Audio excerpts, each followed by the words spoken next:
Bonjour à tous, Lightroom vient d'être mis à jour en version 8.3 et cette version 8.3 c'est pas du tout une version mineure, c'est même une version majeure, notamment si vous êtes chez Fuji. Pourquoi? Parce que ça arrive vraiment pas souvent dans la vie de Lightroom. Adobe a travaillé sur la création d'un nouveau curseur. Ce curseur là c'est le curseur texture. Il arrive ce curseur texture, regardez ici, juste au-dessus, waouh là j'ai zoomé trop, du curseur clarté. Et ce curseur texture, il va avoir pour rôle de s'intercaler, si vous voulez, entre le curseur netteté, dont l'effet parfois est assez trop subtil, et le curseur clarté, où cette fois-ci l'effet est probablement trop grossier par moment. Et on manquait probablement d'un curseur comme ça qui faisait un peu un intermédiaire entre les deux, et c'est le rôle du curseur texture. Alors Lightroom ici c'est largement inspiré de Capture One qui avait justement un curseur qui lui s'appelait structure. Donc là, Lightroom s'est vraiment inspiré de ce curseur-là pour créer son curseur texture. Alors regardons ici, j'ai créé une petite image rapidement dans Photoshop. Regardons l'impact du curseur netteté, juste pour vous montrer. On va pousser la netteté. Comme vous pouvez voir ici, assez peu d'impact.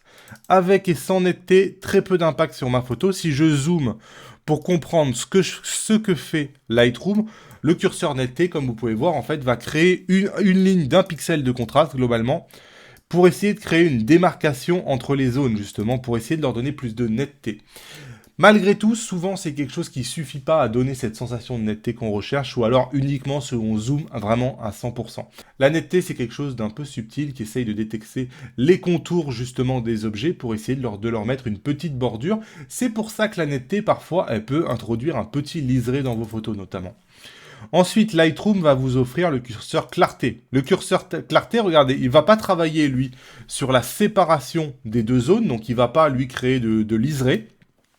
Par contre, regardez ce qu'il fait, il impacte toute l'image. Vraiment, toute l'image a vraiment changé.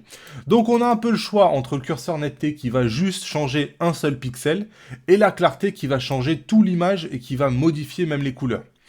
Le curseur texture, il va se retrouver justement un peu entre les deux. Regardez ici, avec et sans texture. Alors on voit qu'il y a une différence notamment au niveau de la bordure, mais c'est juste la bordure qui devient plus visible. Le reste des couleurs n'est pas impacté. Et regardez ici, si je zoome pour comprendre. Vous voyez, ici on a une meilleure sensation de séparation des deux zones qui apparaît avec la texture. Mais pour autant, c'est beaucoup moins prononcé que la clarté et beaucoup plus prononcé que la netteté. Bref, tout ça pour dire que c'est un intermédiaire entre le curseur de netteté et le curseur de clarté. Et pourquoi ça va faire du bien au Fujifilm? Tout simplement parce que ce curseur-là, il a été étudié pour ne jamais reproduire les problèmes de vert que rencontrait le curseur netteté. Alors, si vous ne savez pas de quoi je parle, hein, globalement, une photo Fujifilm traitée avec le curseur netteté, je vais le zoomer à 300%, ça suffira. Bah, c'est un peu ça, c'est-à-dire que c'est une photo où on a l'impression, hop, ici elle est, voilà. C'est une photo où on a l'impression que des vers sont arrivés sur notre photo et que globalement on a l'impression d'avoir transformé notre photo en dessin et on a l'impression d'avoir cet effet d'aquarelle qui est vraiment très bizarre et qui est introduit par le curseur netteté. Alors si vous appliquez de la netteté sur votre Fuji, n'oubliez jamais le masquage. Ne pas masquer votre photo sur un fichier RAW Fuji, c'est vraiment s'exposer à de gros problèmes. Donc c'est vraiment la base, hein. Sachez que Adobe Lightroom, dès que vous importez un fichier RAW, il met 40 de netteté. C'est beaucoup 40 de netteté déjà. Et il ne met pas de masquage. Donc vraiment, la première des choses quand vous importez un fichier, notamment Fujifilm, c'est de masquer et de réduire probablement un peu la netteté parce que 40 c'est beaucoup. Malgré tout, on avait un problème. Comment rajouter un peu de netteté sur nos photos sans utiliser la netteté qui génère des verts et sans utiliser la clarté qui avait tendance à faire des effets. Regardez ici, si je pousse trop la clarté, à faire des effets vraiment too much. Et ben c'est le rôle justement du curseur texture qui est là justement pour donner plus de sensations de netteté sans introduire des artefacts. Et ça va vraiment changer la donne quand on utilise Lightroom sur des fichiers RAW Fuji. Moi, comme je le répète, c'est quelque chose que j'ai utilisé sur quasiment toutes mes photos depuis le mois d'août et je peux vous assurer qu'aujourd'hui, je pourrais vraiment plus du tout me passer de ce curseur texture. Donc ici, le curseur texture, vous voyez, on voit bien un effet de netteté rajouté. Par exemple, si je mets de la texture ici à plus 30, on voit bien que ça fait un effet là, mais si je zoome à 300%, vous voyez, j'ai pas du tout d'effet de vert, et même si je le mets à 100%, là il est à 100% le curseur texture, regardez, hop. Alors on voit bien un effet clairement, mais quand même pas aussi prononcé que le curseur clarté. Mais si je zoome, à aucun moment, on n'a ni cet effet d'aquarelle, ni cet effet de vert. Et ça, je pense, ça va venir révolutionner les fichiers RAW. Ce curseur texture, pour les valeurs positives, il va principalement être utile pour du paysage. C'est-à-dire qu'il va vous apporter une sensation de netteté supplémentaire. Mais ce curseur textile, il a eu un deuxième usage, c'est-à-dire dans les valeurs négatives. Dans les valeurs négatives, il est plutôt optimisé pour le traitement de peau lors de portraits.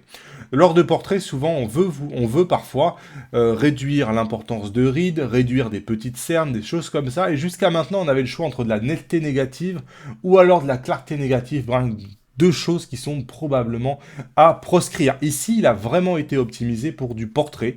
Et lorsque vous ouvrez un portrait, il est évidemment disponible aussi lorsque vous prenez un pinceau, donc avec des traitements locaux.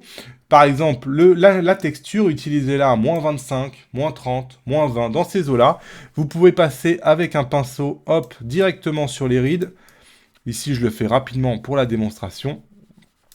Alors, on peut voir où est-ce que j'ai peint. Hop, voilà, ici sur toutes ces petites plis de peau, finalement, qu'on veut atténuer. Voilà.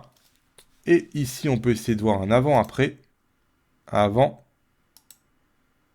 Après, alors ici, je sais pas si ça va passer sur YouTube, c'est extrêmement subtil, mais l'effet est bien là, franchement, ça marche vraiment bien. Encore une fois, c'est quelque chose sur lequel Adobe a vraiment beaucoup travaillé, et je suis personnellement satisfait du résultat, j'espère que ça sera aussi votre cas à la maison. Allez, voilà, cette vidéo est terminée, hein. Je voulais juste partager ma joie finalement de voir cette version 8.3 pointe son nez enfin et vous offrir le curseur texture. J'espère que vous allez faire plein de tests et que vous allez me dire si ça vous plaît ou si ça vous plaît pas, hein. N'hésitez pas à mettre tout ça dans la section commentaires juste en bas de cette vidéo et on se retrouve bientôt pour de nouvelles aventures. Salut!